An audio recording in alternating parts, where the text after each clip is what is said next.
Welcome back to the show, everybody. This is the upper tier. It's Monday night, which means only one thing. You got the Monday mashup coming at you. You should be in our company for about an hour or so, depending on what we have to get through. Great to have you all on board. Joining me tonight, my brother from Dynamo's Dozen and the Chelsea Roar, Ian Kelly. How are you, Ian? Very happy to be here once again. Thanks for having me on. Looking forward to having the chats with the boys as well. That'll be in the comments there, and reviewing what was quite a crazy weekend in football, really. So yeah, thanks Absolutely. for having me, bro. Yeah, we've got plenty to unpack tonight. Lots of stuff going on in the football world, some transfers going down, and we'll also be doing a Premier League review of what went down at the weekend. We'll also keep everyone updated on what's going on at Craven Cottage. Currently 0-0, 42 minutes gone. I think the game started with a 15-minute delay by the looks of things there. So 42 minutes gone. Not a whole lot to report, really, but as soon as anything happens, we will let you know. Quick jump into the comments here. Start off with Henry Ray Baker channel. How are you, my friend? Thank you for joining us tonight. Really, really appreciate it. I hope you're enjoying the show. Also, if you want to let us know about your channel and stuff like that, let people in the comments know. Head over to Henry Ray Baker channel. Give the man a sub. Share the That love. sounds like a great channel. I'm gonna give you a sub as well, Henry Ray Baker. I like the sound of that, man. You sound interesting. Absolutely. Our brother from the podcasting and from the world of retrotainment and recast and all that good stuff. Ted is in the comments. You've wasted 1 minute of my life and I want it back. Ted, I'll make it up during the show with some quality content over the next hour. Don't worry. And our man from Cheap Heat Productions podcast. Check out Cheap Heat Productions podcast, people. Absolutely fantastic. Some great interviews coming through there from Morris. Had Danny, what's his name again? What was the referee again? Danny Davis. I was Danny actually Davis. I meant to give Morris a shout. Morris, hit me up in the old DMs there because I might need a rub of that green there because he's one of my favorite characters ever. Great podcast, great show. Looking forward actually to having the bants with Morris tonight because anyone that knows this show, you will see him pop up regularly with banter, and he does not hold back. And his show was fantastic as well. Yeah, absolutely. And some interesting stuff coming from Danny Davis on that interview. We might have a little chat about that on Dynamo's Dozen this week. Just remember, Dynamo's Dozen this week coming at you. We may even have two shows this week because we have a Royal Rumble preview to do, but we'll also be bringing you all the news, including an update if there can be any positivity that came out of that tragedy, R.I.P. Jay Briscoe.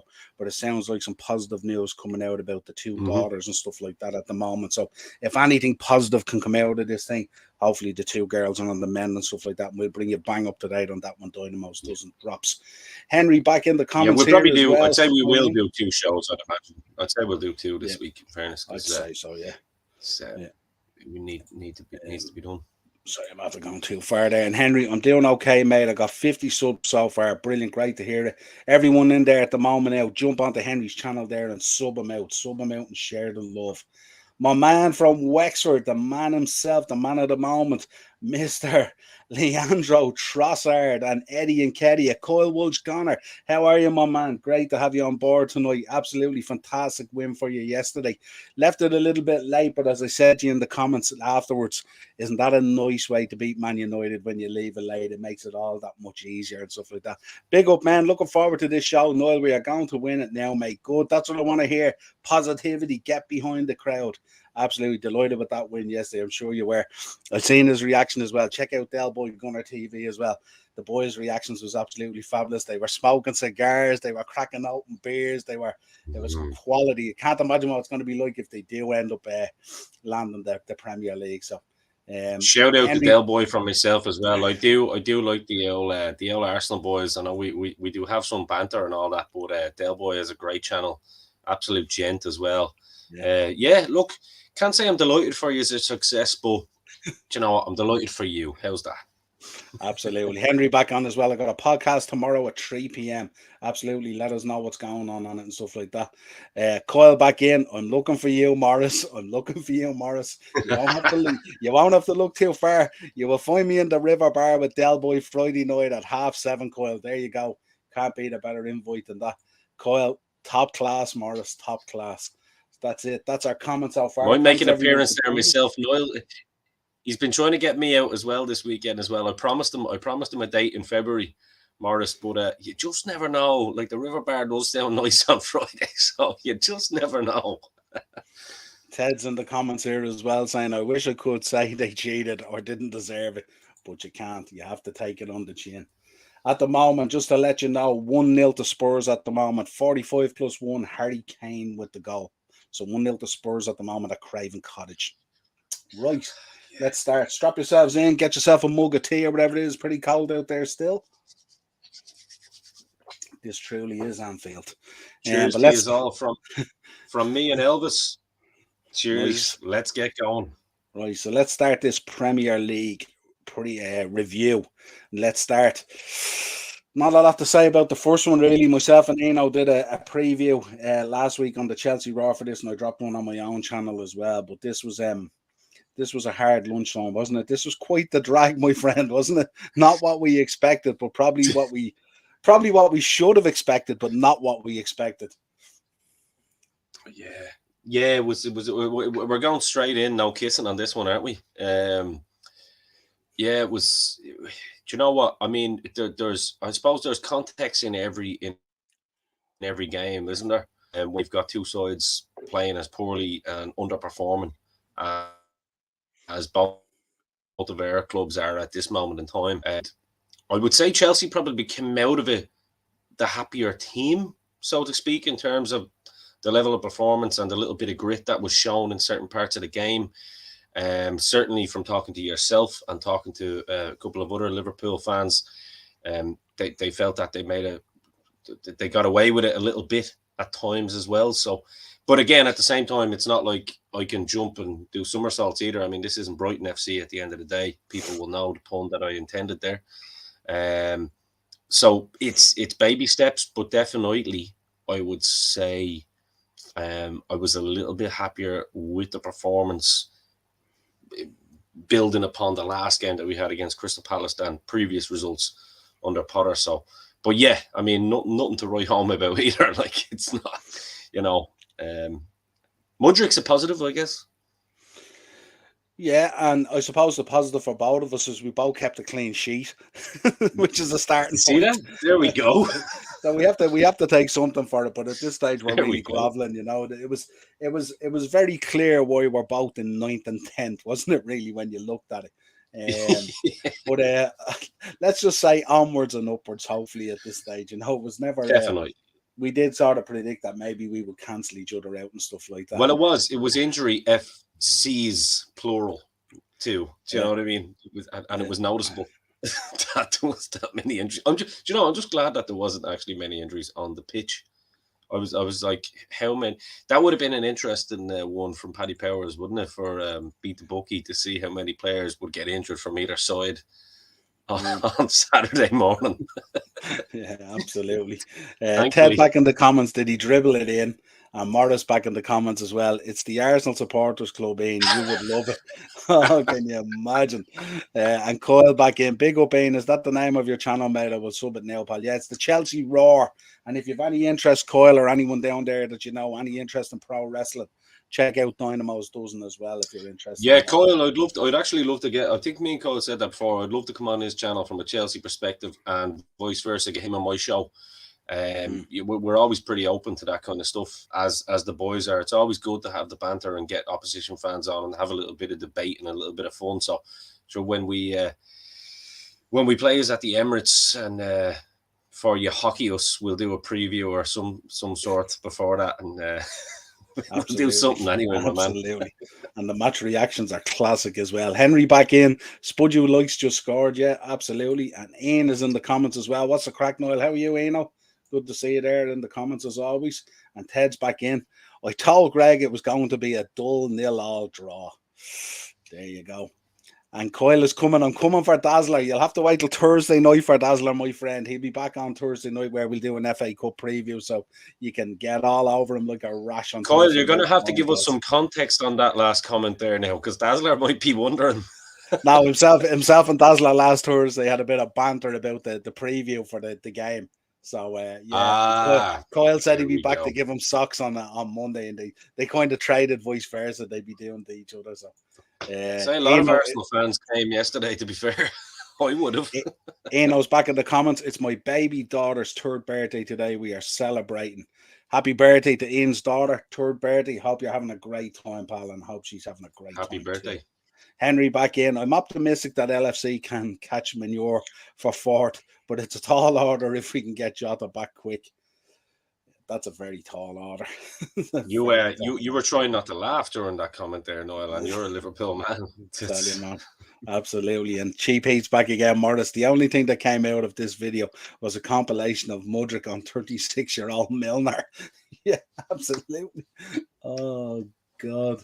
I thought when he skipped, I thought when he skipped through the 3 boys with the quick little 1-2, I thought he was going to bulge the net. Well, you'd rather Milner there than Trent. In fairness, at least Milner held him up a little bit. Yeah, Catherine, the big 3 from Eno. Happy birthday, Catherine. Hope you have a great time. Eno, hope you're spoiling her today, my friend. Hope you're spoiling her. Happy birthday, Catherine. Coyle's back in again. Brilliant, Eno. Would love it, mate. You let me know. I'll be there. I will sub you now, mate. You're an absolute gent, Coyle. Cheers, brother. Same to you. Smiley faces as well. Yeah, absolute classic. Right, let's continue on then for our sins. No more to be really said about the lunchtime game that we haven't said already. Let's move on. Bournemouth won, Notts Forest won. I won't dwell on these too long. It was strange. Bournemouth taking the lead there, and then Notts Forest equalising. That was a strange one for me. I had Forest written all over. Bournemouth was struggling, but they played some good football during that. Leicester as well. They're with Brendan Rodgers. A couple of good signings, though. To be fair, just the couple of signings that they made from the French league. That the kid Enzo Della, whoever knows his name, put it into the subs. I was looking at a couple of videos of him. He looks very decent. So it'll be interesting to see what way they go about it, because they have a little bit of a thing with Lorient now, don't they? So they certainly do. When you look at Notts Forest as well, 3 players in this window. What, 22 in the last one? Madness. Yeah, madness, crazy. God Bowley who? Cooper building a nice little NFL team there at the moment. Leicester put in a good performance there against Brighton at the weekend, but as so often has happened with Leicester this season, caught again 2-2 with Brighton. Struggling again, Leicester are really there. Rodgers looks quite deflated and stuff like that, but I think this was a much better performance as well, and against a very good Brighton side as well. And then our first bit of a controversy came down at St. Mary's with Southampton scoring a goal and then the goal being disallowed. Marky's going to give me his thoughts, no doubt, in a short this week when he does our ref watch. But then Aston Villa crop up and get the winner. Unbelievable. Unai Emery doing a fantastic job there at the moment with Aston Villa. Such a good manager, isn't he? Yeah, absolutely. And then West Ham 2, Everton 0. This was 2 managers battling for their lives here, if you like. But as Dazzler alluded to in the preview on Thursday, he fancied Jared Bowen to show up with a big performance, and boy, did he do that.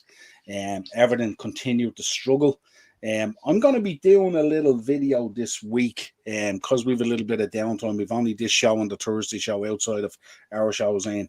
I'm going to take a deep dive into Everton and Frank Lampard and have a look and see what happened there, really, because it's just so many mixed messages coming out there and stuff like that. You've Bill Kenwright still there and the owner, and it just seems all over the place and stuff like that. When you go back and you look through it, I think in the ownership's time that's there at the moment, they haven't had a manager that's even made it to 2 years. So the turnover is massive, and they've spent $500 million as well. $500 million on players, and look at the state of what they have. Real struggle there. It's hard to put your finger on it, man. I mean, like Frank, look, everyone knows I love Frank as a player, as a man. But you know, his final season with Chelsea wasn't great. He didn't really look. It looked like he was a little bit out of his depth. Same with Everton. I think it's easy to point the fingers at Frank on this one, not just to stick up for the guy, but Everton looks like it needs to kind of get its own house in order behind the scenes as well. You know what I mean? It's easy to. Yeah. It really, really, really does. What next for Frank? I'm interested to hear your deep dive on that. I mean, I think maybe Championship is his level. Yeah, or well, maybe he just needs. well, Did you see the video actually of the fan sharing it? Yeah, Saying we're thanking him, behind. thanking him and all, and behind him and all there. I've never seen Frank look so shell shocked and emotional. It was very hard to watch. Yeah, it was very hard to watch as a Chelsea fan, and I think maybe he just needs to take some time away. But Everton, definitely need to get their house in order. Yeah, and even as a Liverpool fan sitting here, you know what I mean? I'm not scared to say that he was trying to fix the Benitez shit and the mess that he left at Everton. And we will deep dive into that. Agent Rafa and Agent Lamps, as Farley would say, some great videos that he makes. The one he dropped today was brilliant. And look, I hope even Lampard watches it and gets a bit of a buzz out of it and stuff like that. No doubt he'll be financially taken care of leaving and stuff like that. Oh, so I hope he finds a project that's sort of worthy of him launching his managerial career. I think he needs a bit more experience at a kind of a lower level and stuff like that. And I think he will. He's the kind of guy that will come back. I mean, he knows how to recover from these kind of things, you know. But a big win for West Ham. Terrible for Everton, really struggling at the moment. And just so people out there know as well, I don't necessarily, as a Liverpool fan, funny enough, and this will shock people, I don't want them to get relegated. I love the Merseyside derby and the history and all that kind of stuff.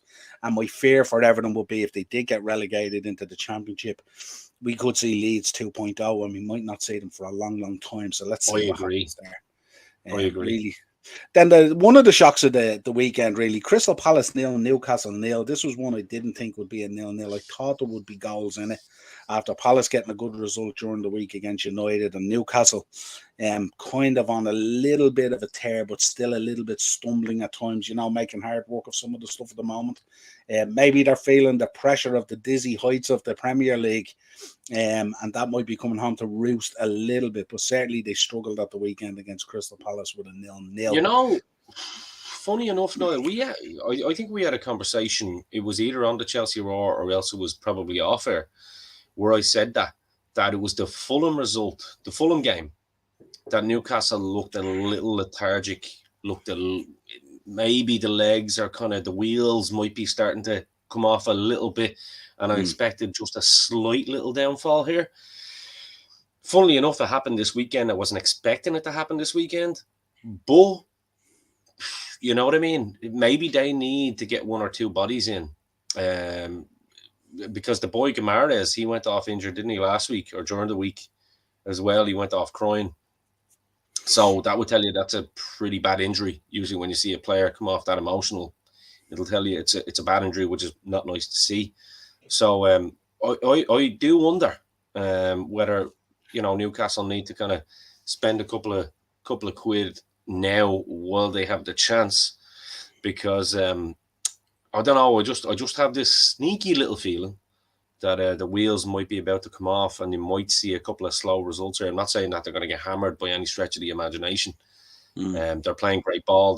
They're set up absolutely fantastically, great manager and all that. But do they have the legs? You know what I mean? I think Arsenal have been very lucky, and no disrespect to anyone in the comments, been lucky in the sense of that they've kept their squad fit. You know what I mean? Bar Jesus, they've been lucky enough to have Nketiah, who's come in. And some might argue that he should be starting even when Jesus comes back. So we'll get onto that. I do. I just wonder with Newcastle, is that just going to open the door for a couple of the teams underneath to see, okay, right, let's take advantage of this, you know? Here's hoping. Well, that's what I'm saying. I'm trying to give you and me hope here, Niall. trying to give us both hope, you know. I'm not talking about Tottenham or anyone here. We'll take some more comments and then we get into the Sundays. Dad's back in the comments. Enzo Amore, and Morris back in the comments. Heard Bowley is high on Arteta and wants to get him to ensure a top half finish. Well, I'll tell you what, right? I will say that I'll respond to that, Morris. If you was go in to renew his contract, then we might see Bowley come in and just yoink the deal off the table. But no, other than that, I don't see it happen. Would you take Frank back over Arteta at Chelsea, Ian? No. And then Ian's in the comments. It's Morris on the chat. Get in there, you good fella. Absolutely. And Coyle's in as well.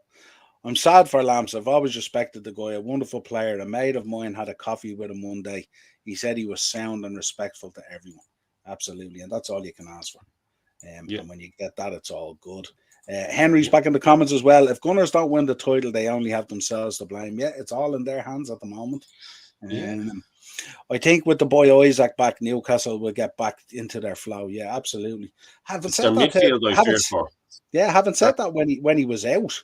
Their flow was pretty good. It's since he came back, it's going to be a little bit hard. Yeah, but still, it's their midfield that I wonder, because Guimaraes is such a big component of what they do. And obviously with Shelvey's still out, isn't he? Shelvey's still out. I think he's only back, so he's not ready as well. And of course, Almiron as well was never going to keep the level he was playing at going. He was absolutely tearing up roots. So he was fantastic for a while, you know. So good shout, Ted. It was like, fabulous player. Coyle's in. Henry, you're spot on, mate. Absolutely. Eno in the comments. Ian the Machine Gun Kelly, ladies and gentlemen. There you go. Cheers. I'll take that. Henry back in. I like that. And Henry's back in. I know, Coyle, but it's yours to lose after all. Certainly is. Always is. How long more do you think Potter has in? He's a 5-year contract, hasn't he? I think he's got quite a while to go. And I think things look to be on the up now with players coming back, and we're seeing the team being built in his image. So I don't know. Interesting. Where am I now? How long? Absolutely. Ted's back in as well. Shelvey as Voldemort must be chasing Harry Potter around. Absolutely. Nice one, Ted. And Coyle's in. Henry, one hand on the title. It's up to us now. Absolutely. Spot on. And Henry, this is Arsenal's best chance to win the title. If you can't do it this season, you'll never will, in my opinion. I'll never say never. He's building a project. Henry seems to be thinking that there's a slight chance Arsenal might not win it. I personally think it's Arsenal's to lose, really, at the moment, isn't it? It's just a matter. It's just a case of whether they can keep their players fit. You know what I mean? And keep because that midfield is probably on form. You would say the best midfield in the Premier League at this moment in time. And I'm just saying in terms of on form. I'm not saying on paper. Yeah, no, absolutely. I think what I like about them at the moment, and we'll talk about it later on in the show, is that togetherness that they have at the moment, that wave that they're riding of togetherness, and they're motivating each other. And there's a kind of a situation there with Arsenal now where there's an expectation of performance. And, they've no problem letting each other know if they're not happy with what's happening there. And I like when you see that in a team, Where are we? Coyle. I think we had Coils already, did we? I totally agree with you, Henry. It's now or never. Absolutely. Henry says yes. And then Ted is back in. I think Arsenal still have to play City twice, so those results will be huge. Absolutely. I think what they'll do on both those, my guess on both of those is I think Arsenal might beat them at the Emirates and City will probably win at the Etihad to even it out. It should be interesting. Let's get into Sunday. Let's start. Leeds versus Brentford. Lauren's boyfriend was over at this. He wasn't happy at all. No goals to show. Thomas Frank after the game was saying, he'll take the point away from Ellen Road and stuff like that. But the beauty of Thomas Frank, and I like it as well, he's always disappointed when he doesn't get the win, either home or away. That's the kind of coach he is, driving forward and stuff. There was some good play there from Brentford as well, but also some good play from Leeds as well, and they just kind of cancelled each other out. I was delighted for Brentford this weekend myself personally, because he spent most of his press conference talking about Chelsea spending. So Thomas Frank, I'm absolutely chuffed for you. You big dosser, but I can't say that I like Leeds either. So 0-0's fine. They equaled us, didn't they? Man City 3, Wolves 0. This was an interesting one. This was the one that when I spoke to Darren on Thursday, he was talking about how he thought Wolves might be able to try and get something out of this. And I said, not a chance. I said, Wolves are pony at the moment, and it showed up. Haaland was on fire. The 3-0 didn't justify the performance in the match at all, and it could have been more. Haaland with now 23 Premier League goals and 4 hat-tricks as far as I know. The man is... What's he got in all competitions? It's something like 30... I'm not sure. He wouldn't be far off it, I'd imagine, but definitely 23 Premier League goals so far this season. And if he stays fit... It's crazy, isn't it? he's going to smash every record. Yeah. Henry back in the comments. I mean, everyone laughs at LFC for not winning the title for 30 years, but at least we finally beat the voodoo, so to speak. Yeah, absolutely. Absolutely. The disappointing thing, Henry, I suppose, is that we didn't build on it. We didn't build on it when we had an opportunity and we were on that winning streak. We didn't refresh the squad.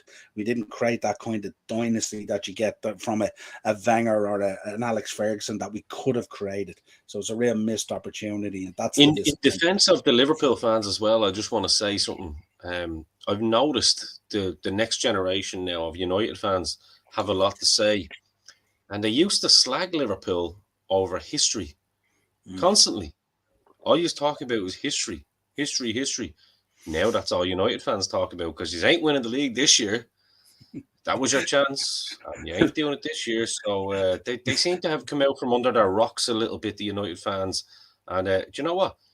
They don't look like the type of team as well that are going to solidify that top four either. So if I was United fans, I'd probably pipe down just a slight bit. You know what I mean? Especially when you've got, so many big games to come as well. Like, I mean, you could very well do it. I'm just saying it's still too early to be throwing stones, put it that way. Yeah, well, I was gonna bring it up in the next section as well. We were gonna have a little chat about sort of Ten Hag as well, and he's done a fabulous job so far, but there's just some little clinks there at times that happen in games that kind of frustrate United fans and stuff. Morris back in, long way to go, especially playing City twice, but then you have teams in mid-table like Leeds, Chelsea, and Palace to play where points could be got. Yeah, absolutely, and us as well. I see what Morris is doing there, mid-table teams. He throws Chelsea in there and doesn't put Liverpool in there. Yeah, he left Liverpool out. I 100%. I love you too. I love you too, Morris. It's okay. I love you too. And shout out to everyone in Football Podcast Media Land. Absolutely. Henry back in the comments again. In my opinion, all players have to do is believe that they are good enough and keep going. I'd like that to be the case. That's like the recipe. It doesn't always come out that way, though. Sometimes we try and make a fillet steak the way Ramsey does because you watched it on YouTube, but it doesn't necessarily come out that way. You know what I mean? So it's heart and desire is a powerful thing, but sometimes it'll only take you so far when you come up against talent. Ian back in, watch all the Football Podcasts. Absolutely. Ted back in as well. Leeds need to bring back Bielsa. No, they don't. No, they don't. Definitely not.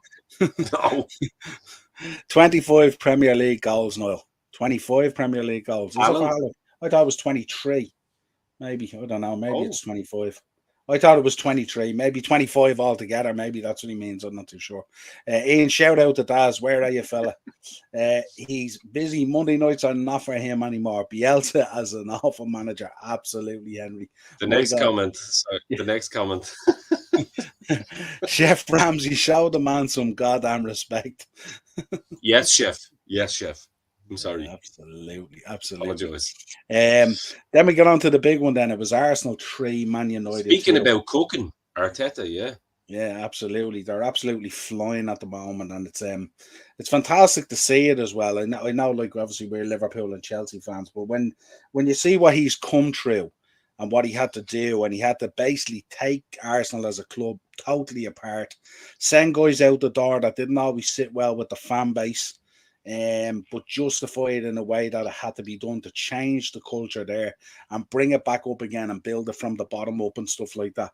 I think he's done an exceptional job there, and it's, I find myself, because I'm in mid-table obscurity like yourself, Ian, as well, I find myself, I have nothing but positive things to say about it, and I think I suppose I'd rather Arsenal win it than Man City, to be honest, because I'm just tired and worn out from Man City, probably from my 5 years of chasing them.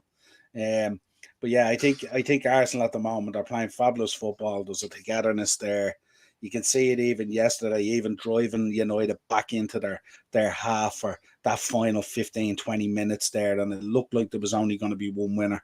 And to be honest, I think if they had to come out with a draw, I think Arsenal would have been very disappointed with the pressure that they put on them and stuff like that. And they got their just rewards. And I can't imagine what the fans felt, or Zinchenko or Nketiah, when it went to VAR and you're thinking, they're going to overturn this for United, aren't they? They're going to give them the point, as always happens. But when they didn't get it, to see the emotion that came out of the players and out of the fan base and everything and stuff like that, you can do nothing but commend it, to be honest. No, it's The absolutely media fantastic. bias, though, as well towards United is baffling at times as well, because like they just kept concentrating on the Zinchenko position. It was like, lads, he's not interfering with it now. He's gone. He's out of the phase of play. Like literally, you've got away with one the previous week, and you are literally going to complain about this. No, it was a perfect goal. It was a beautiful flick from Nketiah. I actually text our boy Morris yesterday. I said, Nketiah, your boy. So I think Morris loves Nketiah now as well, and rightly so. Yeah. But it's just, I mean, when you look at it and you look at the clubs on top, bar Man City, take Man City out of the equation. You look at Arsenal, no Champions League. Although some sections of the fans think they're winning the Champions League this year, which is mad. I don't know whether we saw that on Twitter. Maybe they were just drunk. I don't know. But yeah, they're not in it. I just have to throw that out there. It's the only dig I can throw at you today, lads. So give me that one at least. That's a Chris Eubank Jr. one there. You're not winning on the basis of that dig at all. Do you know what I mean? So fucking, it is what it is. But no, I mean, in terms of Arsenal, like it's sometimes not having the handicap of playing on Tuesday and Wednesday night in the Premier or in the European competitions as well, or Thursday, really does help. It's the same with United. I know United are playing Thursday football and blah blah blah, but you tend to be able to play your B team in these matches. And it's not an excuse for any of the clubs. It's Arsenal are taking advantage of that, and rightly so. It's just the real test next year, and if and when Arsenal do win the Premier League, how will they cope with that?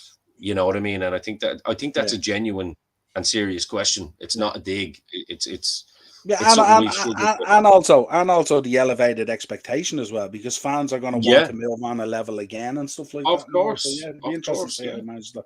But maybe that's what it was. They were saying we're winning the Champions League next year. Yeah, so potentially, and it's good to see Arsenal back there. They're a big club, you know what I mean. So they should be sitting around that top. Huge club. And by the way, the boy Zinchenko, just to shout out to him, what a fucking player! Like it'd be very hard to see away, but like, does Tierney get back in ahead of him? No. On this form, no, not a chance. Not a chance. No. He's actually been the one. I know if you noticed yesterday at the start of the game, he was the one in the huddle as well, giving the talk, which was cool to kind of see. He was geeing the boys up and all. I'm sure the Arsenal guys in the chat there noticed it as well. He was on fire yesterday, Zinchenko. He was so pumped up for it. He was just up for it. Sometimes. And the little bit of drop off and work rate that happens when Jesus has gone out, it's like Zinchenko has taken that on and stuff like that. And everyone has to remember as well, this boy is well experienced. He's picked up a lot of trophies from his Man City days and stuff like that. So he knows what it takes to win. Get there and get over that line and be a winner and stuff like that. And his experience, and also Jesus' experience when he comes back as well, will be absolutely vital to Arsenal in those moments when they second guess themselves and stuff like that, moments of matches and stuff like that. They're the boys that you will look to and go, lads, this is it. This is what we got to do.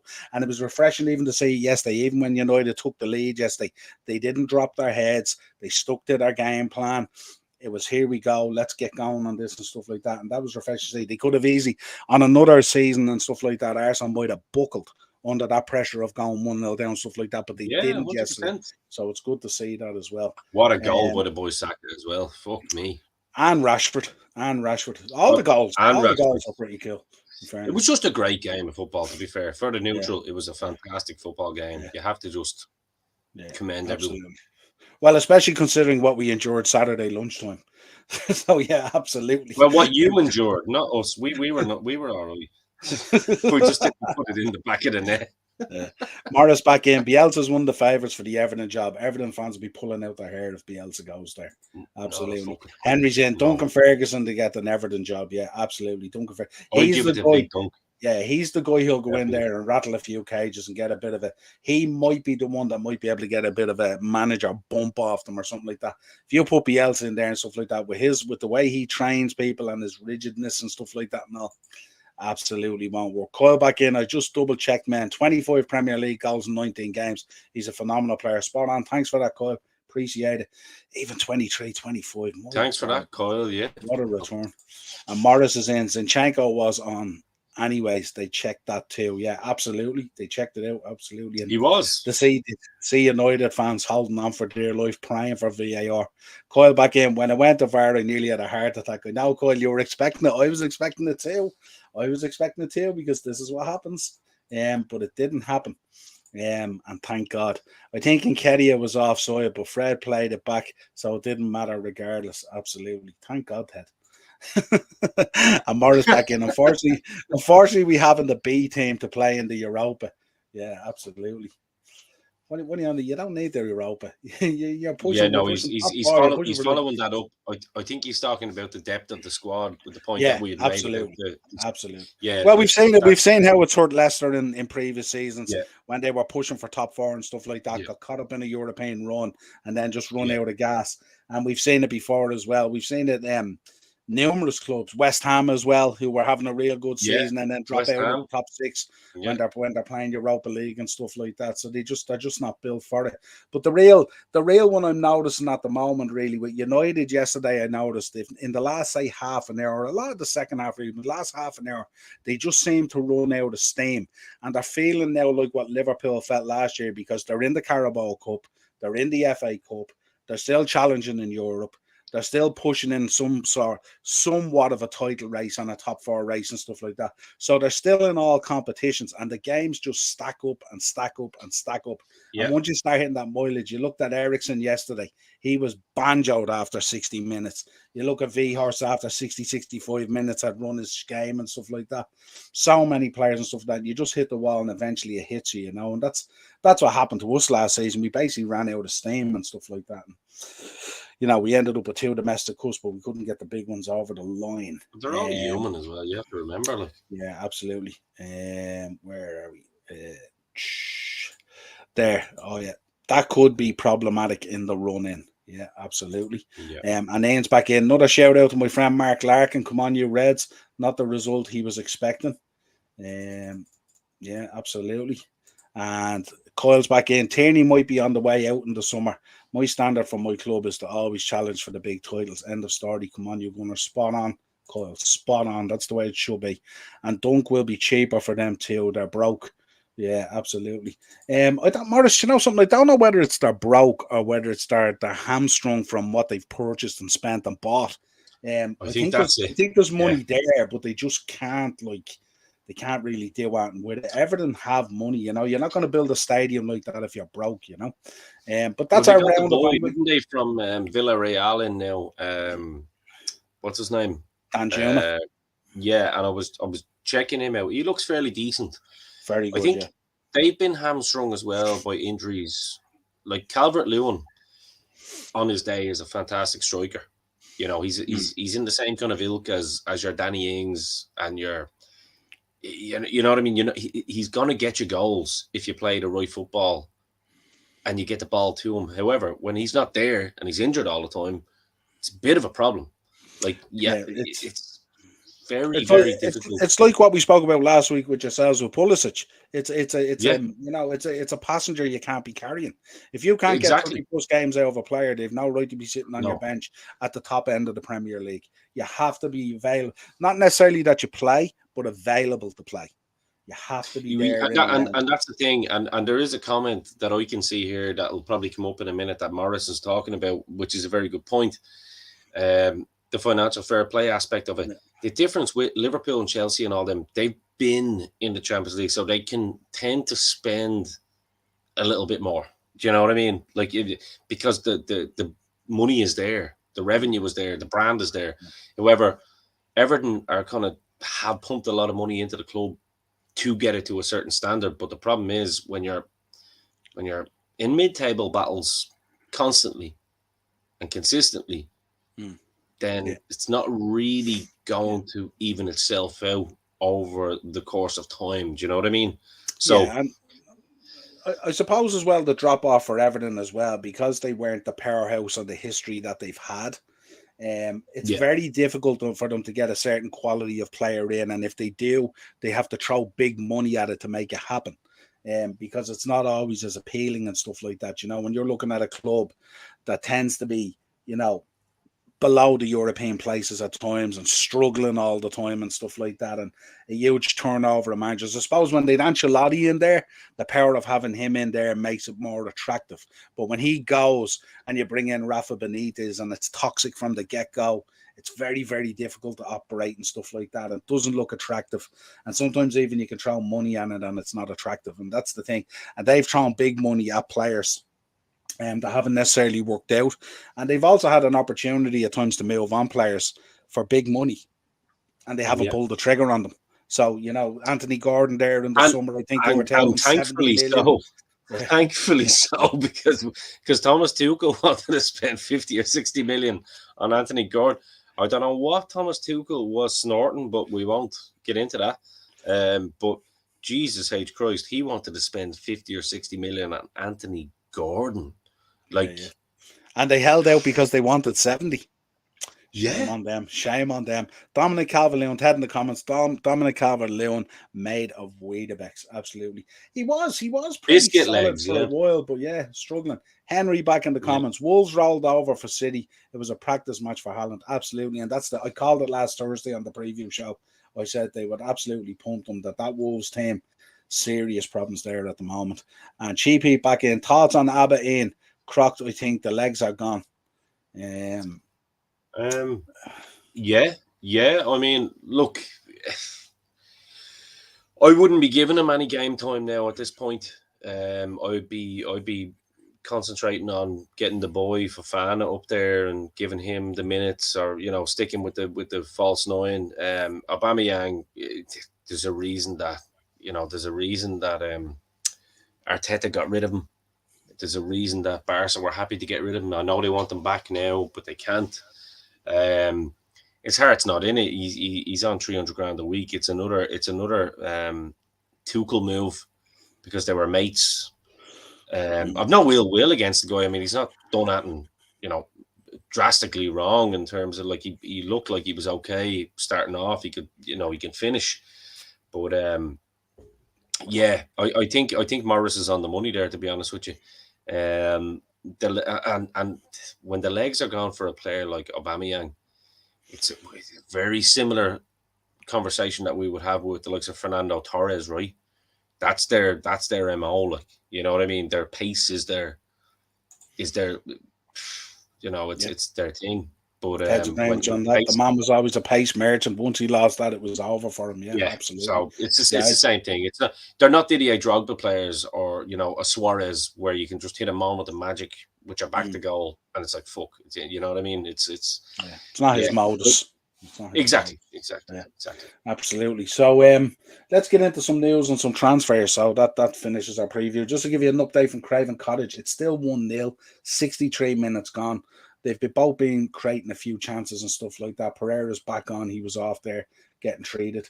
What a player. But, absolutely. Some fantastic stuff going on there at the moment. Wouldn't be surprising if this ran out a draw, but it's 1-0 at the moment. You know what Spurs are like.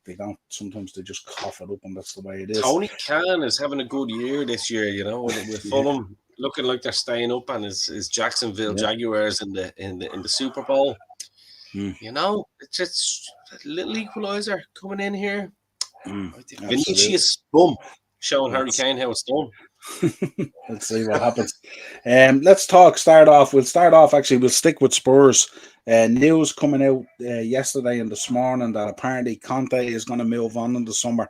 He's not going to extend his time at Spurs. Kind of something we kind of felt and knew and kind of was going to happen. But isn't it weird? Isn't it so weird when you look at Spurs and you think they had Jose Mourinho in there, couldn't land silverware, almost got there with the Carabao Cup, but they pulled the trigger on him before he got to the final and he left. And the same with Antonio Conte, who's gone in there as well and also struggled. So it feels like, in terms of managerial stuff at the moment, it feels like a real changing in the guard in the managerial landscape, doesn't it? On a different scale, but in a similar conversation and context, you're looking at Spurs and you're looking at Everton. They're almost a similar thing. You know what I mean? In the sense that they bring a big name in here and there, and they think it's going to fix the problem. And case in point, Carlo Ancelotti, Rafa Benitez, Frank Lampard. Same with Spurs, Jose Mourinho, Antonio Conte. The problems with Spurs is that it goes from the top and it runs down. It's just baffling to me how Daniel Levy has been able to get away with this for so long. Like, unless you're going to back a manager like Conte or Mourinho in the proper way, and I mean, like, you're bringing in them to win titles. You're not bringing in a Jose Mourinho to build a squad. You're bringing in a Graham Potter to build a squad. You know what I mean? That's what our hope is. Do you know what I mean? Whereas it'd be easy for us to go, yeah, let's bring Mourinho back. You know, he's coming back for one reason, and that's to win a title within the next 2 to 3 years. That's the same with Conte. It's not squad building with these boys. It's not. It's not their MO. It's not their motives, as you like to say. So it's baffling to me how the Spurs fans put up with it, to be honest with you, because it's going to be the same rinse and repeat. And it's like the definition of insanity is doing the same thing over and over again and hoping for the same results. I mean, we had a conversation yesterday, didn't we? Yesterday morning, Son is a shadow of his former self. Yeah. Kane isn't doing anything wrong. Kane is doing what Kane does, and he's always going to score your goals. He's just a machine. But they've just given up. So I think to blame Antonio Conte on this again is baffling. He'll go somewhere else. He'll probably take a year off or go back to Italy somewhere, probably go to AC Milan this time, who knows, because there's a nice little squad for him there, and go, yeah, I'll just go and win a league with them. Or he might go back home to Juve and maybe try and help them out a little bit. I don't know. But either way, I mean, I don't think any manager is the problem at Spurs. I think the problem at Spurs comes from upstairs. Yeah, it's like a culture thing where they've been conditioned to be let down.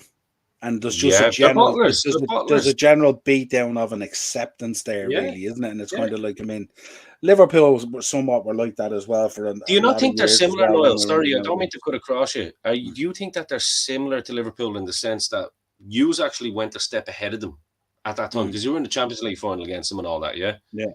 But you did kind of, you've improved in parts, and then you went on, you won the Premier League. So you've got what you needed. You got Thiago and all in, and, you know, you built upon the success you were having.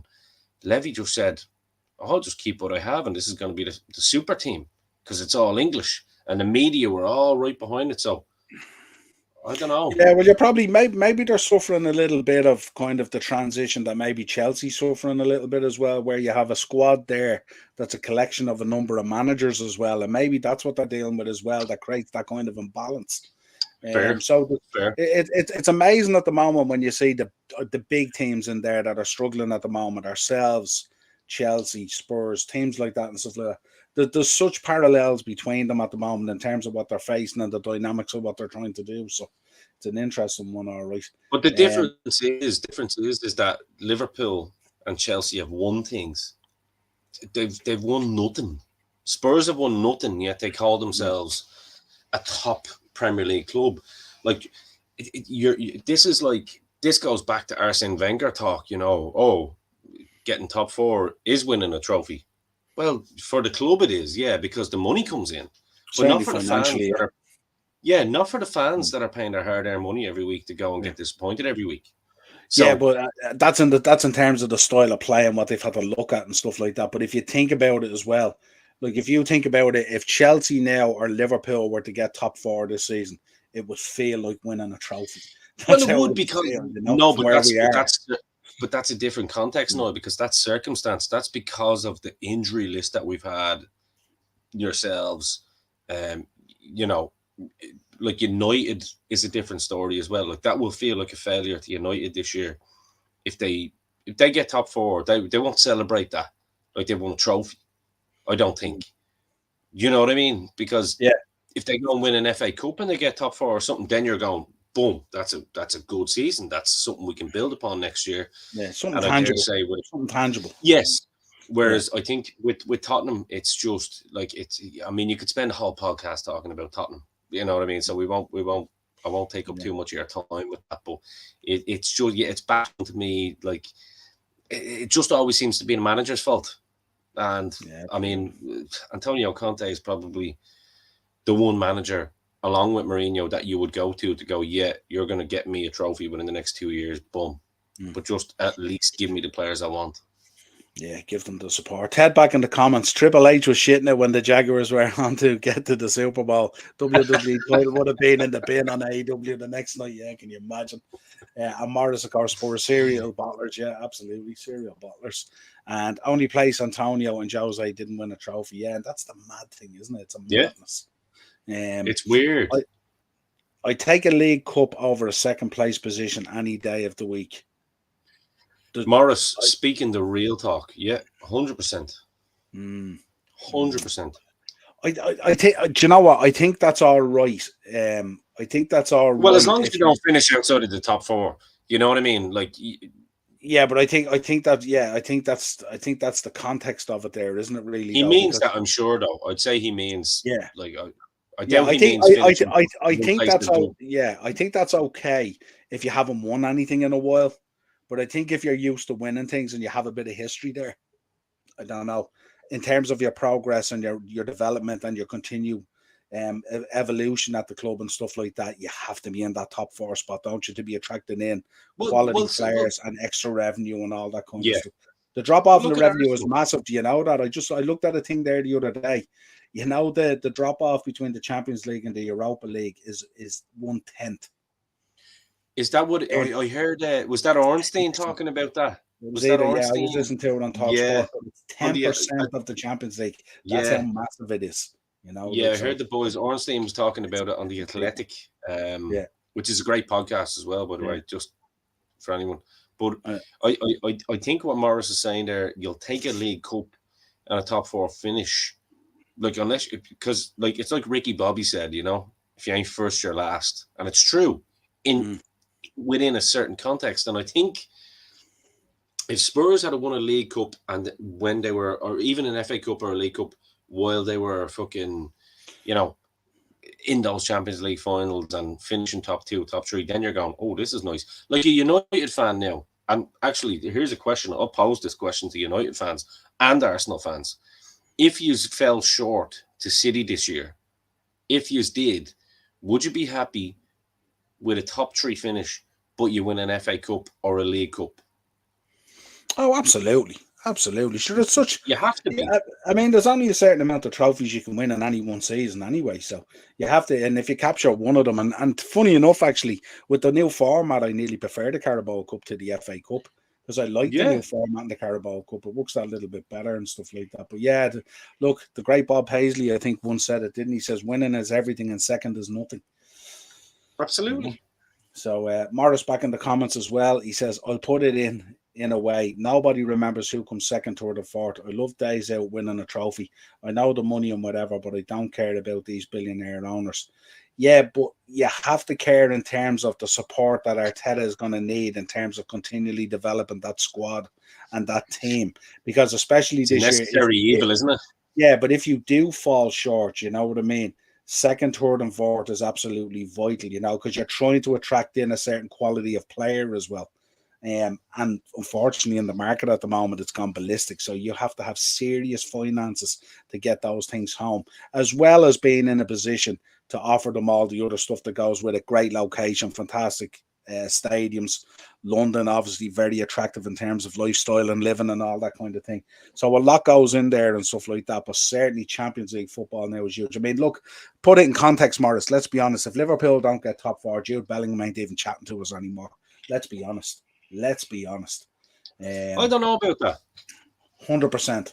I don't know about that, and I'll tell you why. I think players will take a punt on a team that finishes outside of the top 4 if they have the history of, and I don't mean history in terms of like 30 years ago. I'm talking about recent history. Like, right, there's context. We finished outside of the top 4 this year because A, B, and C. We finished out, but we're still a good team. It's a different story. Like Liverpool aren't on a downward slope so much so. If they have their full squad fit and you add pieces in, it's a different conversation. Still something there. You know what I mean? And I think we're a little bit of a different conversation, Chelsea and Liverpool, than Tottenham. You know what I mean? Or Yeah, but I Everton. think the problem that you have as well, when a player like that comes around that they believe is a generational talent and stuff like that, and when you think about the career of a footballer, realistically is quite short in terms of the career of a person working.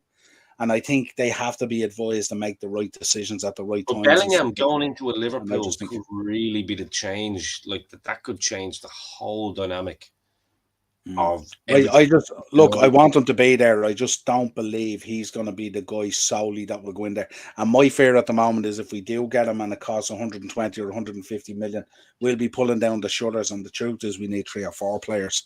I don't think Jude Bellingham going in there on his own, he'll improve Liverpool, but I don't think he'll solve some of the issues that are there as well. It's going to take a lot more than Jude Bellingham. Ted, back in the comments, I think winning a trophy can be a huge boost if the squad hasn't won one together. Absolutely. United at the moment winning that trophy will give the players that mentality. Yeah, Yeah, that's spot on. I That's a good agree with that. shout. Yeah. Uh, what's that? For the stream. It's been a long day, been up since 6 a.m.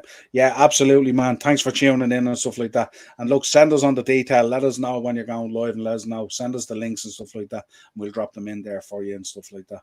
Morris back in as well. Liverpool are a big club and they can attract. Jude isn't the answer anyways. You would get 4 players for the price of him. That's my concern as well. Like, you know, if you can Yeah. bring in, and yeah, maybe you'll get 4 players in, but maybe he's the one that you need to set that sort of bar at a certain level. And then look, who knows? Jude Bellingham could go back into the Premier League. He may or may not work out. We've seen players coming in from the Bundesliga who have looked fantastic. Look at Jadon Sancho, who has struggled at Man United, who was a fantastic player in the Bundesliga and stuff like that. So, interesting to see how that comes.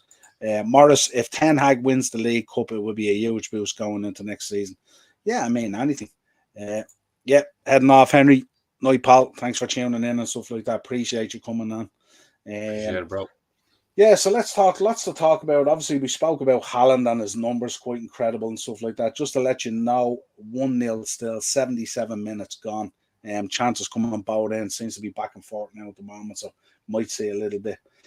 What did you make of this news coming out? Declan Rice was leaning towards a move towards Arsenal. And obviously the speculation there, we know how good friends him and Mason Mount were, and there's a lot of speculation around Mason Mount at the moment and stuff like that. But what did you make of the Declan Rice leaning towards Arsenal? Because of the project that Mikel Arteta is heading up there at the moment. This is, I mean, the fan base in Chelsea is so divided at the moment that some of them will tell you like Declan Rice is the answer to, you know, that he's the holy grail in general. I don't similar really to Bellingham. Similar to Bellingham. Similar. I don't see that player. I don't think Chelsea are in for Rice at all. There's no way. Again, Todd Bowley's name keeps coming up, but it's actually kind of hilarious considering that Todd Bowley wasn't even involved in the deal for Mudryk. It was Igbali and Vival. So again, it just shows who listens to Sky Sports News and who listens to real news. You know what I mean? I've always said that to people. I was like, you know, Gary Neville and all those kind of people, they don't actually have a clue what's going on at football clubs. So they're just there to sensationalize, you know, news and what they hear. Todd Bowley he's playing football manager, blah blah blah. Fact is, Kaveh Schultz said today, Chelsea actually have the money there for this. If they want to go and buy Enzo at the full release clause, they can actually do that and still comply within financial fair play. It's all there. It's written. It has to be, you know, put out to the pundits. And Niall, I know you agree with me on this because we had a good conversation on it yesterday. I think if Chelsea wanted Declan Rice, they would have signed him already.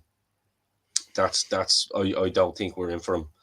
I think he's definitely going to be an Arsenal player next year. I predict it'll either be Arsenal or Liverpool anyway, one or the other. I don't think I know Liverpool rate him very highly as well. I would see him as a potential Liverpool player if Bellingham was to go to Real or something like that.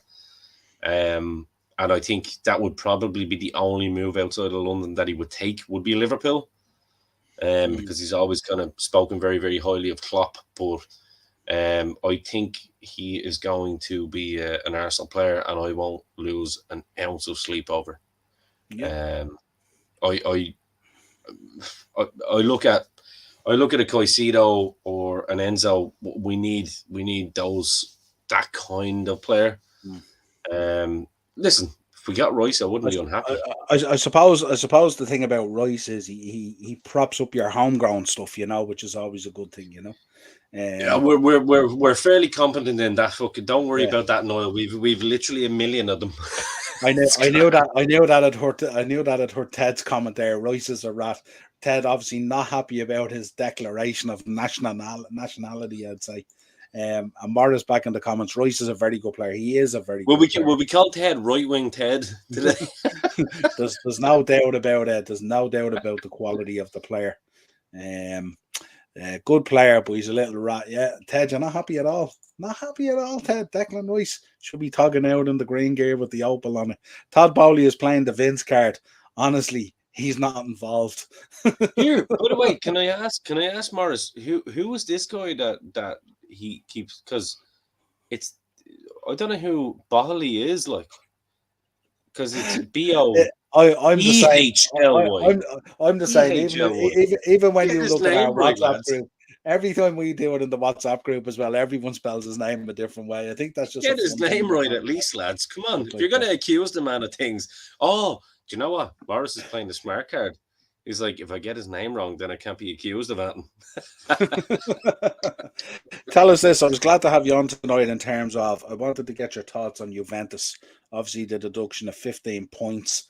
The board of all being fired. Allegri hanging on by his fingernails at this stage, I'd say.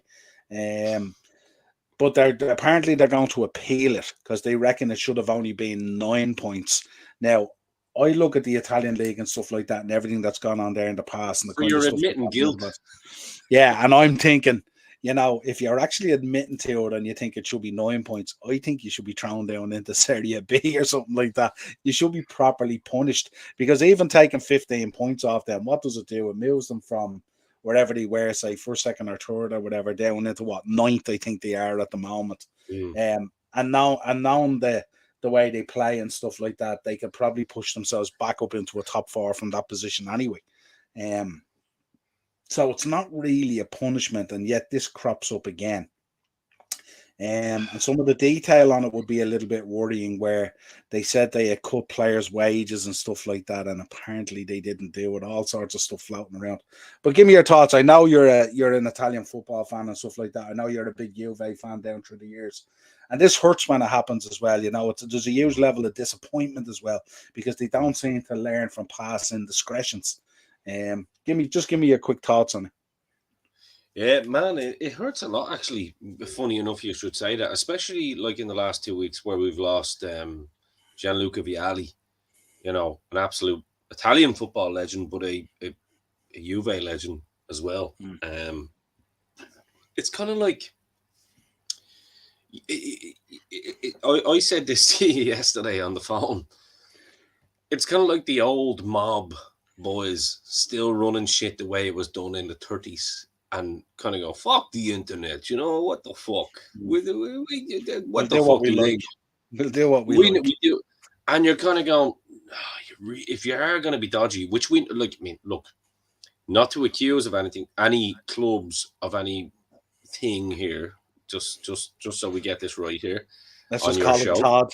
Let's just call him Todd. Let's just call him Todd. Exactly. Let's just call him Todd. Todd B. Yeah. But it's kind of like City are up to shady stuff, and that Paris Saint-Germain and all that are up to shady stuff and blah blah blah. But they're doing it in a way where it's a little bit more discreet. Possibly would be the right terminology, I would say. Maybe Paris Saint-Germain now at this point, because they have Messi, Mbappe, and Neymar, it's kind of like, all right, they probably do fucking make as much money as they do because of those three boys, But I mean, they to get them to the dance, they had to probably be a little bit seedy, let's say. Juve and the Italian fucking clubs just seem to. It's again, they just haven't learned. They went and got this new stadium, rebranded, changed the logo, blah blah blah. But it's like, and I'm going to use an Irish analogy here. It's like Aircom. Aircom were shit, and they used to be Telecom Éireann. They were fine before that. Then when they became Aircom, then they went to Air, and then they changed their name that million times, but everything was the same. You know what I mean? It's like putting a Band-Aid over cancer and expecting it to, change the fucking outcome. It's really disappointing, man. It's really disappointing because, like, Italian football by right should be still up there in the top three. It should be there with, UK football, Italian football, and then Spanish football. They should be the three, and then the Germans are there, and then the French. But unfortunately, we've just had so much fucking moronic, decisions from at board level from clubs like Juve, and it's just it's very disappointing. Well, when you listen, when you annoyed by it, can't you? Yeah, when you can listen with some of the stuff that's been coming out, right? So, the one that I got today was such an interesting quote from the new Juventus CEO, Maurizio Scanavino. He came out and said, he said, while you hear this quote is unbelievable. He came out apparently and said he insisted that the 15-point penalty. Now, think about the reason why this is kicked in and why it has happened, right? He says it was unjust and unequal. I'm thinking, how can you make a statement like that when you've just been caught with your trousers down financially and you're there talking about unjust and unequal? And there's teams in Serie A trying to do the right thing, trying to abide by the rules, who struggle financially to get players in and stuff like that, because Juve have been the powerhouse for years. And you think they're doing all this stuff in the background, and now they're like the boy who cried wolf. This is unjust and unequal. They should be booted out of the league down into Serie B. 15 points does not go near enough when you think about it. You look at the likes of Sampdoria down in 19th, I think, at the moment. Fantastic club, brilliant history. Again, Gianluca and stuff like that. And you're thinking, this team is really struggling because they're probably playing by the rules, boys. They're probably trying to do things the right way.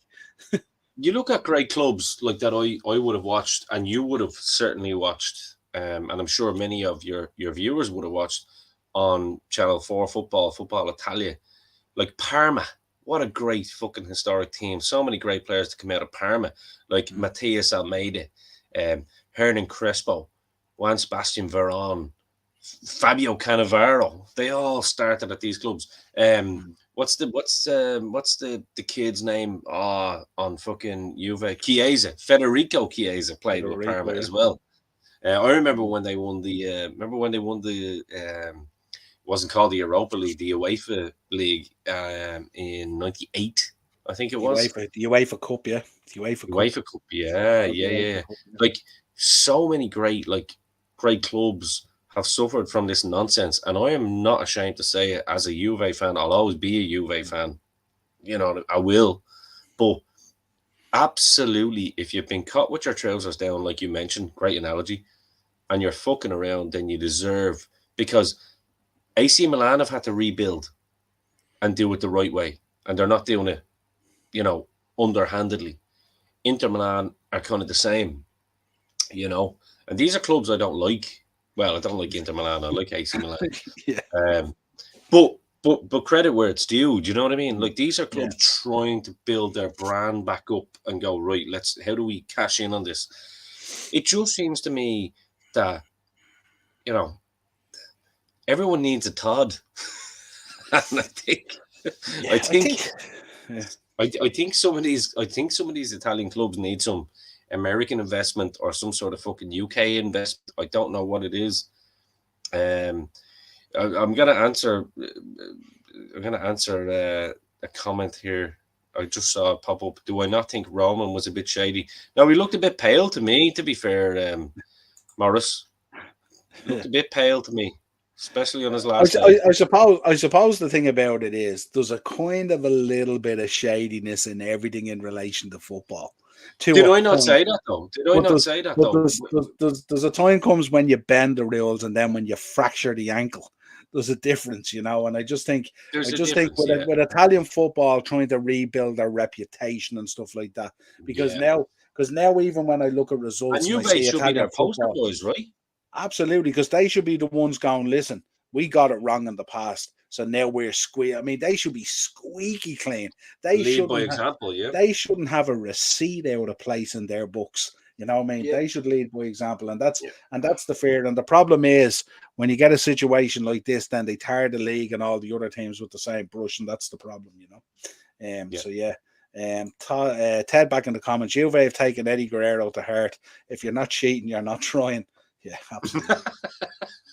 It's not even like you're caught cheating, accept your punishment. I mean, they're going into they're going to challenge it and stuff like that. But good Lord, I mean, look, if you're caught, you're caught. You know what I mean? Like, take your punishment. You know what I mean? Like, sometimes you have to be a big boy and just actually go. Yeah. I got it wrong. Yeah, if you blow into the breathalyzer and it's positive, you've been drinking. Stop. It is what it is. Like, yeah, and Morris back in. What billionaires ain't shady? Absolutely. Yeah, 100%, Morris. 100%. I just think the artistic approach to accountancy work in the Italian league is second to none. Second to none. That's a fucking understatement. Second to none. Coming in, an interesting one here. Couple of transfer stuff here at the moment. Chelsea are interested in a swap deal for Hakim Ziyech. They're talking about bringing in Frank Kessie. Interesting swap deal. I don't know which is the lesser of two evils on that one. Really, I think it's a non-story. I verified it there earlier. Yeah, I think it's. I know Newcastle are very interested in Hakim Ziyech, and that was verified by the great Romano or Ornstein. Actually, sorry, it was Ornstein that said it, and they're the only two I'm listening to now. After that whole fiasco with Enzo, who was back in the comments, by the way. I'm not trusting it. No, I think because Kessie is that's I'd say that's from Barca, so just trying to push players out because their fucking recruitment was worse than ours this year, lads. I mean, we can keep going on about Todd Bowley. What the fuck was going on with Barca? They're already looking to ship Rafinha and all out the gap. Yeah, and then Morris is worrying about what Todd is doing. I'd be worried about what fucking Enrique Iglesias is doing over there with Barcelona because they're absolutely.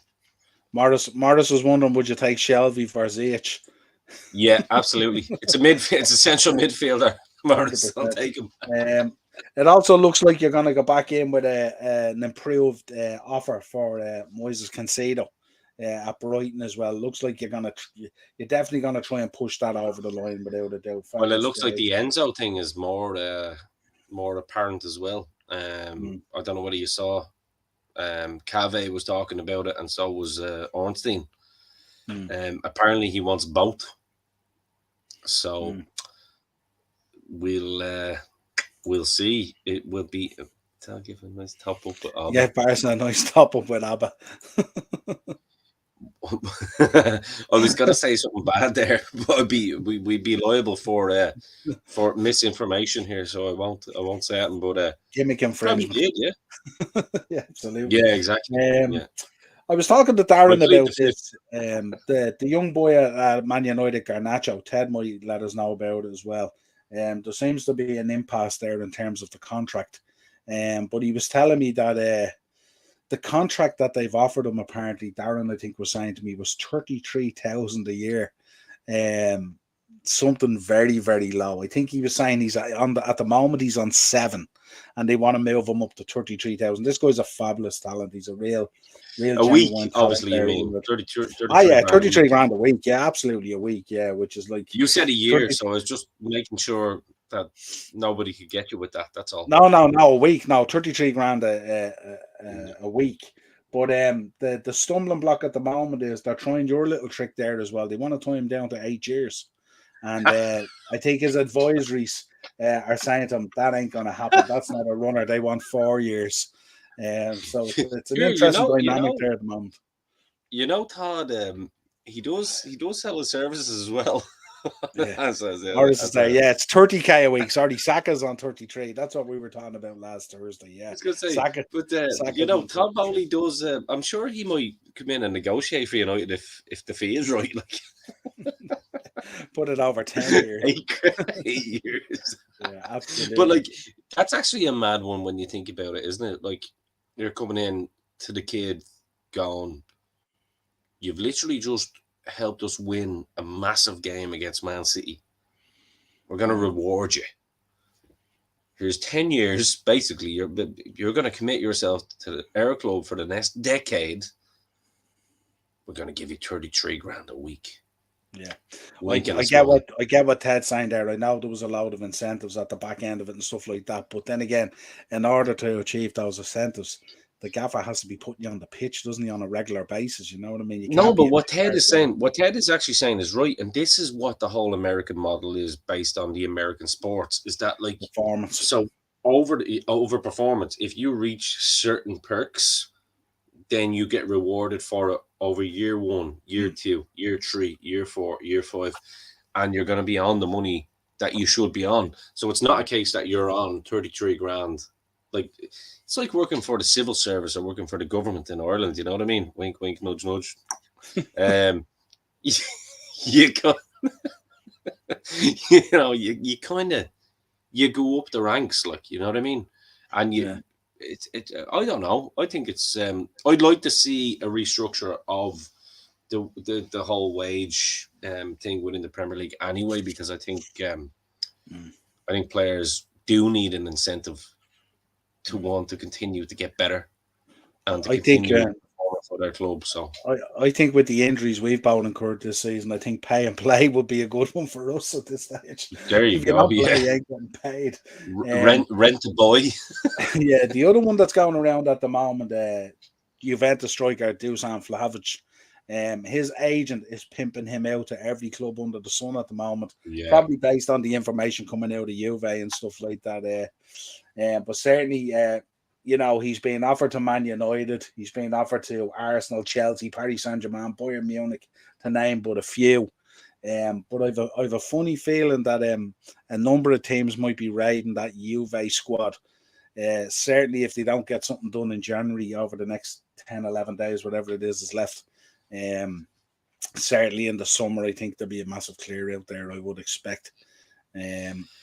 He's a good footballer too. Like, he's a very, very good striker. I mean, he's 6'3", 6'4". He's one of those big fucking. He's kind of not so much in the Mitrovic ilk, big Diego Costa type striker that wants to fight you, but very capable of putting his body in and around big defenders, and he's definitely a target man with a lovely deft touch. Like, he's not a target man so much that you ping the ball up to him and you hope he gets his head on it. Like, he can get involved in interplay and stuff like that. I mean, he would be perfect for Arsenal, if I'm being honest. He'd be perfect for Chelsea. He's probably, I'll be honest with you, he's definitely a better striker in my opinion than what you bought from Benfica in the summer. And he would be an upgrade as well, without a shadow of a doubt. And that's not a knock. And I think you'd probably agree with that. It's going to be very interesting because, like, you can see McKennie, the American centre midfield player as well, who's kind of getting pimped out as well. He's a very good fucking central midfield player too. Rabiot as well, who had a great World Cup. Well, he's on a free anyway in the summer, isn't he? Yeah, think so. Yeah, and there's one or two others there as well. Obviously, Federico Chiesa would be a big one as well. Well, he's on. You see, he's on loan. Juve don't own him. He's on loan. So Juve don't actually own his rights. So that's what's going to be very interesting. The Chiesa one is going to be very interesting. I've heard Liverpool were linked with him. as a backup to Mo Salah. I think the way Mo Salah's playing, you'd be looking at Chiesa probably starting at the moment, to be honest with you. So that will be an interesting one. Yeah. Ted back in. I'd expect to see more of him starting over the next year. So yeah, absolutely. It's just to keep him in check. Ten Hag, just keeping the young lad in, keeping him in line and stuff like that. Absolutely, he's a fabulous talent and stuff like that. That's really it for this week's show. Just to give you an update from Craven Cottage, it has finished 1-0 to Tottenham, 3 points on the board. But also Harry Kane scoring his 266th goal, equaling Jimmy Greaves' record. So no doubt he's going to break it this season. Absolutely fabulous record for a guy who hasn't really had the opportunity to lift any silverware. It's crazy when you think about it, isn't it? We spoke about it earlier in the show. To be that prolific and to be that good in front of goal and yet have nothing to show for it when you sit back on your couch is sad indictment. Bit like Alan Shearer, don't know. Well, Shearer, he has a Premier League, doesn't he? He won it with Blackburn. Yeah, but I mean, in his time with Newcastle, though, is what I mean. Yeah, absolutely, yeah. Yeah, no, you're right. You're right. Yeah, you got me there, actually. I was thinking with Shearer, like when he could have made the move to United or, the bigger clubs and stuff like that. But yeah, 100%. At least Shearer had the Premier League medal. Yeah, talking about a loser mentality, he is thinking of extending his contract with Spurs. Yeah, I'd say a lot of that, Ted, might be to protect his value in the transfer window in the summer. I'd say a lot of it is to do with that rather than his transfer value reducing down as his contract draws closer to an end and stuff like that, But again, he's one of those players I think I don't ever see Harry Kane anywhere else but at Spurs. Regardless of that, you think. Another piece of information that I had, I might send it to you, Niall, and we might do a separate show on it, maybe. Yeah. But it was in my fucking deep dive as to see, because obviously I care about my club, and I got an email today from the Chelsea Supporters Trust, because everything has to be transparent, how the budgets are, what money can be spent where, in what year it can be spent, blah blah blah. Ornstein made a very good point on The Athletic today. He said, don't forget, the sterling at the moment is way behind the dollar. So these American owners, some of them, in Liverpool's case and United's case, are probably cashing in on that, especially on merchandise. Because when they're earning more in the United States and blah, blah, blah, they're making more bank for their buck. But the point that he was making was that there's been huge meetings in and around the Premier League, but not just in the Premier League, in Europe, because all these owners have to get to know each other. They have to be able to just be, Todd needs to be able to call whoever to go, right, can we have a conversation about such and such, and vice versa. One of the things that came up in The Athletic, and now I'm paraphrasing here, so, I'm not saying that this is all fact, but one thing that is fact is that they're aware of the financial fair play years. When they're coming up to that, teams are trying to extend contracts purely on the basis that you can actually sell a player based on the fact that you will get X amount of money over the next 5 or 6 years or 3 years, whatever it may be. So and you're a businessman, Noel, you know exactly how that works. Clubs that aren't finishing regularly in the top 4 would rather be getting X amount of money for a player that they can sell now while their value is high, and know that money is guaranteed over the next 3 to 4 years. You know what I mean? So it's an interesting one how it's going. I'm not saying Bowley is just the focus seems to be on Bowley. This is something that's been done, since pretty much FFP came in. It's just we're finding new ways to get around it. So it's going to be an interesting one. And I would see the likes of, it was just on the point that you made there about Harry Kane. I would see him getting a contract extension more so as a way that if they do cash in on him, because Levy will cash in on him, if the right club comes along and the right price comes along, he will. But he probably knows that someone cannot pay 160 million for Harry Kane in cash there and then. It's not feasible. But not even that. No one's going to pay that at the age that he is now and where he's at with his career as well. Exactly. It's a ridiculous amount of money to be expecting. I'm just using him as an example. You know yeah, what I mean? no, absolutely. Yeah, and Ted's right here. He says, why would you worry about that? Go off and try and win a trophy and stuff like that. I think that time where Harry Kane has come and gone. I think Me Harry too. Kane, if that was going to be the decision that you make, he should have Last forced year. that 2-3 years ago, whatever it is, to really give himself that platform and stuff like that. I think now if he leaves, it's kind of, it comes across that way and stuff, and it's just. Was it not last year where City were really trying to break the bank to get him, and then Levy, another problem. Yeah, well, they were negotiating. I think his brother's his agent as well, isn't it? And there was all sorts of stuff going on. It was total stupidity, to be honest. Well, he had a golden handshake, didn't he, with fucking Daniel Levy, and then Levy fucking reneged on the deal, and City went and got Haaland. And look, he would have been perfect. Harry Kane with Man United is one of those. It's the same thing. That's why I mentioned Shearer. It's one of those things of like what could have, should have been, but I just don't see it happening now. I mean, he's 30 years of age. How much would you honestly, realistically spend on Harry Kane? My feeling is at least 100 million has come off the valuation anyway. If you're getting 50 million, you should be biting the hand off someone for that 50-60 million, to be honest. Yeah, I think so. Because I don't even say like you're not even going to get that massive bump in terms of image rights. Like he's not an Mbappe or a Neymar. No. Obviously he's an established England international and captain and all that kind of stuff, and there's no doubt in his goal record and his goal scoring and stuff like that, but you'd wonder about the image rights sides of things and stuff like that, which is a huge part of the contract as well, and I don't see that being the case. That's a great point, actually, because when you think about it, even back in the 90s, the Lions, the 90s Lions, as they call them, like, Shearer wasn't that marketable as a player, yet he was the fucking best player that they had. He was Mr. fucking England. He was a goal scorer. But Michael Owen, David Beckham, all these players, image-wise, were much bigger brands. So when you're ratchet really good point. Ted back in the comments, we'll finish up with this one. Maybe rose tinted glass on my part, but I think if United signed him, he'd bring us a league title. I think so. He could potentially do that, all right. But I think he would. Yeah.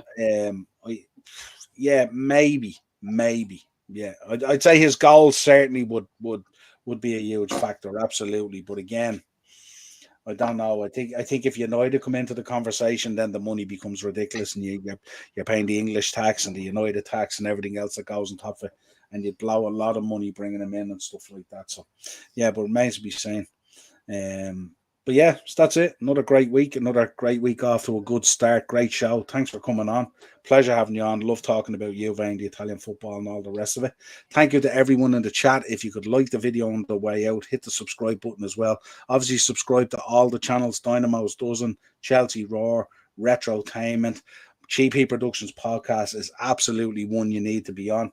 We will be back on Thursday night with an FA Cup preview and Beat the Bookie and all the good stuff. Dazzler will be back then. As always, have a very safe week. Check out some of the other shows we're going to be dropping as well. There will be a preview for the Brighton game for my sins on the Shankly Sessions. Don't hold much faith in that going back to the Amex again for the FA Cup, but God knows. Maybe they'll buy it. Maybe they'll sell a load of players between now and the weekend and it'll be a reduced squad and we'll have a better chance maybe. If Brighton sell a few more players. Until then, folks, as always, if you want to contact the show, the upper tier podcast at gmail.com. We're on Facebook, Instagram, Twitter, TikTok, wherever you want to look for us. We are there, of course, on YouTube as well. Share the love, keep safe, and we will chat to you on Thursday evening. Cheers, pal. You too, bro.